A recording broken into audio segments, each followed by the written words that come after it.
ଲୋଭୀ କୁକୁର। ଦିନେ ଗୋଟେ କୁକୁର ବହୁତ ଭୋକିଲା ଥିଲା। ଖାଦ୍ୟ ପାଇଁ ସେ ଏଣେ ତେଣେ ବୁଲୁଥିଲା।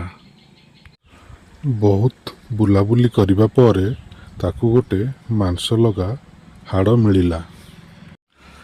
ହାଡ଼ ଖଣ୍ଡକୁ ଧରି ସେ ଗାଁ ଆଡ଼କୁ ପଡ଼ିଥିବା ରାସ୍ତାରେ ଖୁସିରେ ଯାଉଥିଲା।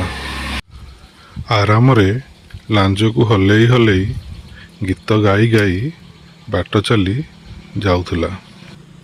ସେ ବହୁତ ଦିନ ପରେ ମାଂସ ଲଗା ହାଡ଼ ଖଣ୍ଡେ ପାଇଥିବାରୁ ବହୁତ ଖୁସି ଥିଲା।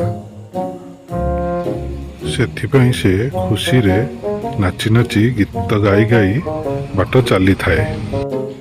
ସେ ସେହି ବାଟରେ ଯାଉ ଯାଉ ବାଟରେ ଗୋଟେ ନଦୀ ପଡ଼ିଲା। କିନ୍ତୁ ନଦୀ ପାରି ହେବା ପାଇଁ କୌଣସି ରାସ୍ତା ନଥିଲା। ସେ ବହୁତ ଚେଷ୍ଟା କଲା ନଦୀ ପାରି ହେବା ପାଇଁ, କିନ୍ତୁ ନଦୀରେ ଅଧିକ ପାଣି ଥିବା ହେତୁ ସେ ନଦୀ ପାରି ହୋଇପାରିଲା ନାହିଁ।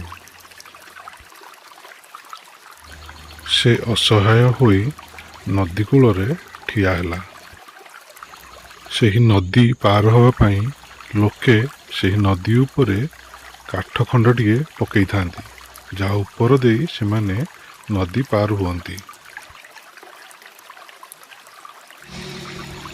କୁକୁରଟି ସେହି ରାସ୍ତାକୁ ଦେଖିଲା ଏବଂ ତାହା ଉପର ଦେଇ ନଦୀ ପାର ହେବାକୁ ଲାଗିଲା।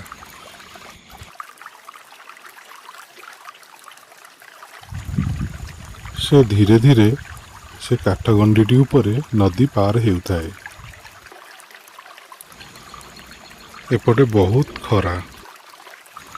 ସେପଟେ ସେ ବହୁତ କଷ୍ଟରେ ସେ କାଠ ଖଣ୍ଡକ ଉପରେ ଚାଲି ଚାଲି ଘରକୁ ଯାଉଥାଏ।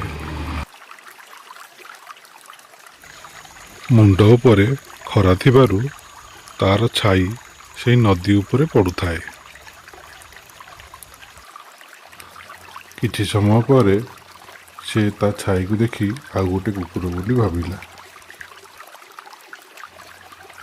ଛାଇ କୁକୁର ପାଟିରେ ଖଣ୍ଡେ ମାଂସ ଲଗା ହାଡ଼ ଥିବା ପରି ସେ ଦେଖିଲା। ତାକୁ ଦେଖି କୁକୁରର ଲୋଭ ଆସିଲା। ସେ କୁକୁର ଆଉ ଖଣ୍ଡେ ମାଂସ ଲଗା ହାଡ଼ କିପରି ପାଇବ ବୋଲି ଭାବିଲା। ଏହାପରେ ସେ ଛାଇ ଆଡ଼କୁ ଦେଖିକି ଭୋକିବାକୁ ଲାଗିଲା।